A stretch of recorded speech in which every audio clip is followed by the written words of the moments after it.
switch eh, kung you deserve ba na ikaw ay litisin man lang. Ang nangyayari dito na sabi nila, inquiry in aid of legislation, pero paglilitis na eh. Kasi yun daw po, Atty. Jimmy, kung kaya Benico and Nelson, ang mukha daw po ng Quadcom may parang dalawa eh. Na, well, in aid of legislation at saka meron silang kapangyarihan na yung may kinalain nga, yung aspeto ng paglilitis. Kaya parang sabi nila, hindi, trabaho din naman namin ito eh. Bagamat hindi niya kami mga abogado, may karapatan kaming dinggin at bilang representante, marinig din ng mga kababayan natin ang mga paratang at masagot ano ba talaga ang totoo sa bagay na ito. Opo, sana walang magalit ha. Pero ang sa akin po ito ha, haharap kayo sa korte. Halimbawa sa regular courts. Opo. Ang mga judge dyan, 15 years at least nag-practice ng law bago ma-appoint ng judge, no? Oo. Tapos yung mga lawyer nyo ang tatagal nag-aral. Ingat na ingat sila sa balancing of interest, no? Pagdating po sa Kongreso, hindi ko po sinasabing bobo lahat yan. Wala akong ganong opinion. Pero sa totoo, hindi mo alam ang walang kwalifikasyon eh, except na boto ka. So okay, your job is to pass laws. Magpasa kayo dyan ng mga batas. Pero pagdating sa paglilitis, hindi ba dapat may konting requirement o background man lang sa paglilitis para to ensure that the rights of the persons appearing in or affected by such inquiries shall be respected? Hindi pa pwede i-google yan, Atty. Jimmy? Alam ko yan, tinutukoy ninyo. Hindi. Yun nga ang problema eh. Tayo po ay nasa isang henerasyon na kala Opo. natin yung quick information is reliable information. Ang problema po, ang tagal po nagsanay ng mga abogado. Kahit ako ngayon, hindi naman ako pwede maging judge. Abogado na ako ngayon, hindi pa ako pwede maging judge. Ay, opo. Pero pagdating sa, porke ikaw yung binoto, pwede na. Yun po, kawawa po talaga mga tao. Kahit kalaban ko yan sa politika, ayokong mangyari yan sa kahit kanino man. Yun daw po bang mga pag-amin ng dating Pangulo sa Senado at maging sa Quadcom ay pwede bang gamitin yan na siya ay makasuhan na po sa regular court ng Pilipinas at maging sa ICC? Alam niyo po, dalawa kasing aspeto ng evidence, no? Yung admissibility tsaka yung weight. Huwag na lang natin pag-usapan yung admissibility kasi mahabang pagtatalo eh. Doon tayo sa weight. Doon sa narinig ko, meron bang weight? May Ulit-ulit, bigat, may bigat pa. Ulit-ulit namang sinabi ng Pangulo na sinabi niya lang sa pulis na gawin niyo yung tama, ulit-ulit. No? Disregard the hyperboles dahil alam na naman natin yung presidente, di ba? So, ang para sa akin, hindi. Walang bigat at kung admissible, I am of the opinion na hindi. Hindi. Kasi, nasaan yung proseso? Yung represented ba siya ng properly? Yung lahat ng gano'n, So, palagay ko, hindi. Alas, isulat niya. Isulat tsaka pipirmahan. Kaya pala yun ang sabi. Yun pala sinabi ng isang abogado rin doon sa Senado. Pero yung kasi yun daw, may minute yun eh. At saka under oath, sabi ng Pangulo, I will take all moral and legal responsibility sa war on drugs. Ay, totoo din naman ginagawa niya. He is taking responsibility. Malinaw naman. Moral and legal. Moral and legal. Pero hindi naman niya sinabi yung illegal. Niya. Kasi syempre, galit din naman siya sa skalawag na pulis. Diba? Ang question naman from the get-go, mulat sa pool, ang tinatanong lang naman natin is kung state sanctioned yung ginawang mga katiwalian or are these regular na mga katiwalian ng mga kapulisan. Pero kung hindi natin siya pwedeng idemanda, pwede bang ang dating Pangulo na kasi, di ba, sabi nila, kung sumusobra na pala sa kapangyarihan itong Quadcom na ito, at wala kasing nagtatanong sa korte, baka pwede naman pangunahan na ng Pangulong Digong na sabing ipahinto nyo na yan, nagmamalabis na kayo sa inyong kapangyarihan. Well, if you follow kung susundin po natin ang konstitusyon, pwede. Kasi kahit ano pong grave abuse of discretion amounting to lack or excess of jurisdiction, ay pwede namang ihain sa korte. Pero ewan ko kung gagawin niya ng Pangulo, no? Pero pwede. Bakit hindi? Mukha naman talagang may grave abuse eh. Ayun. Kahit sa atang simpleng taxpayer, pwedeng gawin yun. Kasi sa tingin niya, if it's a waste of taxpayers man, hindi But taxpayers. ang tanong dyan, saan mo naman isasalang? Regular courts. Regular But courts. of course, regular courts, alam naman natin, di ba, na ito yung admin eh. Kaya, hindi ba helpless yung mga taong naaabuso na sinasabi natin? Ako naman po, as an officer of the court, gusto ko naman pong maniwala na gumagana ang korte natin, ang ating judicial system. Kaya nga natin hindi dapat pinapapasok ang ICC.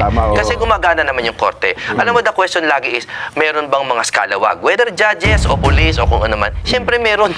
Saan ba wala? Diba? Ang tanong is if Is it the defining characteristic of the system? Oo nga, Sobrang prevalent ba? Parang hindi naman. Kasi di ba sa pulis nga, meron tayong ninja cops, meron sa mga hukum, meron Oo. tayong hoodlum in robes, di ba? May mga ganun, Meron tayong di ba? tinatawag na bad egg talaga. Oo, pero kung gumagana ba ang korte, gumagana naman. So file in the regular courts. Pag he doesn't get the justice he feels he deserves, i-appeal yung pataas. Up Sa to tingin the mo, Supreme Court. attorney, ano ang ending nitong Quadcom hearing? Wala. Wala. Yun ang tingin ko. Kaya nga tingin ko it's a waste of taxpayers' money. Tingin ko wala. I think hindi naman sila talaga naghahabol ng hatol. Palagay ko sa puso nila, alam nila na hindi to aabot talaga sa korte. Tingin ko ito ay pambabakbak. Honest alam ko po marami tayong iba-ibang mga paniniwala. Pero ang sa akin, kaya ako kinagagalit na to kasi yung peace of mind ng bawat tao, ng taong bayan, sirang-sira na. Nag-aaway-away na naman tayo. Buti nga dati, pinag-aawayan natin yung termino ng presidente, Duterte. Tapos na, siya pa rin pinag-aawayan natin. Grabe. No? Sa akin, move on na tayo. So ang tingin mo dito, attorney, ito ay parang trial by publicity. Oh, it's obviously. At ang motive nito ay Sirain ng politika. partikular na tao. Politika. Alam nyo, ang hirap naman itanggi na political yan. Na, I think... Ang hirap tingnan kung anong motibo iba. Oo, kasi any reasonable mind will see. Political po yan. Ngayon, meron bang ibang aspeto? Siguro naman. I think may ibang congressman dyan na naghahanap talaga ng sagot. Pero they are in the wrong forum. Sila po ay nasa maling forum. Pumunta po sila sa korte, pwede rin naman i-publicize yun. Pero doon sa punto ng in aid of legislation, ginagawa nila ito para mag-akda ng mga batas. Meron na naman daw po mga batas na nagawa sila at mukhang nagiging bunga naman daw po ng Quadcom hearing na ito, Attorney Jimmy. Well, of course, ang dali mag-justify. Okay. Pero the law is, ang law ay laging sa intent tumitingin. Totoo bang yun ang intent nila? Diba, kahit naman sa murder, titingnan mo, intention niya bang patayin yung tao o aksidente lang ba? Ito, intention ba talaga nila isulat yung batas?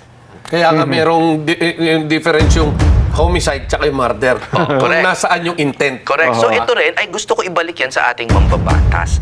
Totoo po bang intent nila ay yung to create legislation? O political ba yan? Ako po ay malayang Pilipino at ang aking opinion ay political yan.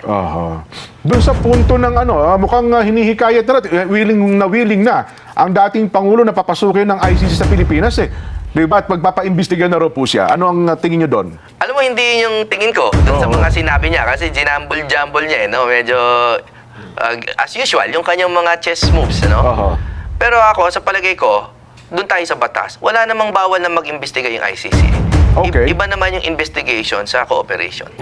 No? Kung gusto nilang mag-imbestiga kayo. Pero to actually obtain documents Or submit o ourselves. tayo magsasubmit, iba. Teka.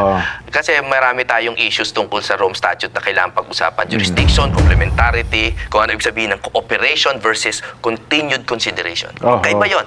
So, palagay ko walang jurisdiction. Yun ang punot dulo niyan. Pero kung halimbawa, kasi sabi nila ngayon, online na naman, di ba, Nelson? Kaya, Benny, yung naging pagdinig ng Senado at ng Quadcom, baka hindi pa pwedeng i-extract na lang natin doon at gawa Yun na ang lang. ebidensya? Yun na ang ebidensya, isumitin natin sa ICC. Kahit po ang ICC, kung basahin niyo yung Rome Statute, una wala akong jurisdiction na nakikita. And marami akong kasama dyan sa pag-iisip na ganyan. Pero even the Rome Statute, assuming there's jurisdiction, may mga rules of admissibility na doon sa Rome Statutes. Statute, no? At titingnan natin kung admissible nga ba yung mga sinabi niya. Was it said in the right conditions? Binigyan ba siya ng pagkakataon talaga na buuin yung kanyang salaysay? Ilang beses napuputol pag hindi na panig dun sa... Di ba nakailang suspension ba? Opo. Tuwing nagkakainitan, suspend. So I don't think there was any completed statement. So, paano mo i-admit yung incomplete statements? Yun naman ang akin. So, ino-observe din nila yung admissibility rule ng evidence. For Yes. example, kung transcript yan, dapat yan ay authenticated. Hindi basta-basta kinopya lang kung saan-saan. Opo, tsaka kung paano na-obtain yung pag-amin information. na yun. Was it under duress? Was it properly represented? Kung may due process May ba? due process ba? Alam mo, yan ang problema. Yung korte natin, ilang dekada na yan nag-ooperate, nag-aayos sila ng rules of court to ensure the preservation of rights. Ayun. Tapos itong ganitong pagdinig sa sa Kongreso, walang ganoon. Ay, nako. Mukhang alam ko, Attorney Jimmy, may mga schedule pa kayo na naharang namin kayo. Pero Hindi po.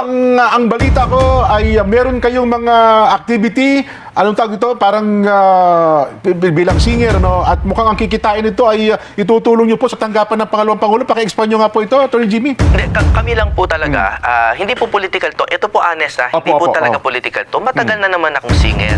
At ang silbi ko sa buhay na to ay fundraiser talaga. Ang nanay ko tawag dyan, almoner. No? Ako yung taga-limos para sa nangangailangan. Okay. Di ba lahat naman tayo may kasabihan na sana ako na lang yung tumulong kaysa ako pa yung mangailangan ng tulong. Tama. So that's what we do. Nagpa-fundraiser kami, concert. Nagkataon lang po na yung OBP ang bukas sa aming tulong. Aha, Kaya okay. kami nakipag-ugnayan. Pero it's not exclusive to the OVP. Kahit sino po ang humingi ng tulong namin, aawitan po namin kayo dahil yan lang po ang malaki-laking maitutulong ng aming komunidad bilang mga musician. Ayun. So, may mga schedule. Ang dami nanonood ngayon sa atin sa Facebook Bigay at saka nyo sa sa amin. YouTube. Ano, ha? Saan ba nila pwedeng malaman yung mga schedules nyo, Attorney Jimmy?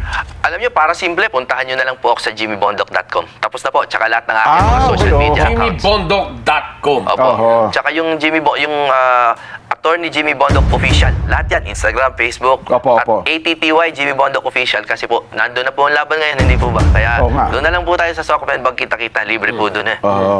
Ayun. Para hindi. Oh. Para makasuporta rin kami ron sa proyekto mo. Thank you Tama. po. Maraming salamat. We need support. Kami po yung mga almoner Dahil alam mo, sa talaga. totoo lang, napakaraming gustong tumulong.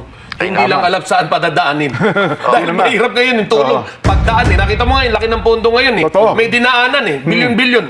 Oo. Pero kita mo yung mga nasalanta, mukhang hindi yata nararamdaman. Ay, ako po, ang pangarap ko lang dumating yung araw na hindi na kailangan ng mga fundraiser na katulad ko. Yeah. Oo. Darating yan. Ayun. So, Attorney Jimmy, sabi ko nga, samantala natin, ang dami nanonood sa atin ngayon sa online. Anong gusto mong mensahe para sa ating mga kababayan? Ang mensahe ko lang po, magmahalan po talaga tayo. Alam ko, naririnig nyo lagi yan. Pero wag po nating hayaan ang politika ay pasukin ng ating mga personal na relasyon. Ang politika po, it talks about the future. Puro future yan. Puro future. Pero yung ngayon po, ang importante, yung mga kasama natin sa buhay.